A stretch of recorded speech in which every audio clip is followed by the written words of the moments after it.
गावाकडे घटाला तिळाच्या फुलांची किंवा मखमलीच्या फुलांची माळ घातली जाते. 9 दिवस ह्या अशा 9 माळा रोज प्रत्येक दिवशी एक माळाचं नवरात्रीच्या प्रत्येक दिवशी माळा घातली जाते.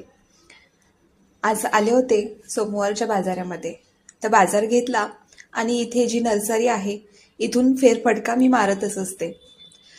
ह्या फुलांच्या झाडांना पाहिलं ना की मन अगदी प्रसन्न होऊन जातं.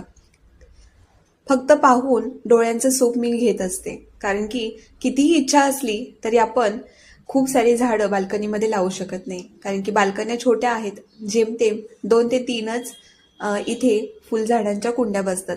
त्या आहेतही, पण असं वाटतं ना प्रत्येक वेळेस सीझनला वेगवेगळी फुलझाडं येतात आणि ती आपल्याकडे असावीत आणि डोळ्यांनाही त्याचं सुख खूप मिळून जातं. म्हणून म्हटलं चला फेरफटका तर मारू शकतो, डोळ्यांना आनंद देऊ शकतो.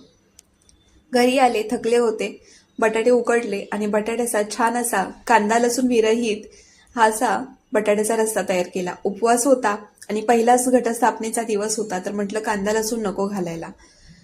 भेंडीही तशीच केली, अगदी साधी फोडणी, जिरं मोहरी आणि लाल तिखट घातलं आणि दाण्यांचा कूट आणि मीठ, हळद, बास एवढंच घातलं आणि भेंडी ही खूप छान चविष्ट अशी तयार झाली. लोखंडाच्या तव्यामध्ये केल्यानंतर भेंडी खूप छान अशी चविष्ट तयार होते.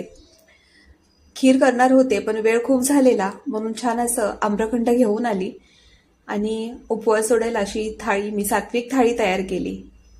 उकडलेल्या बटाट्यांचा छान असा रस्सा, भेंडीची भाजी, भात, काकडी, चपाती आणि आम्रखंड असा काहीसा हा घटस्थापनेच्या पहिल्या दिवशीचा हा नैवेद्याची सात्विक अशी भोजनाची ही थाळी.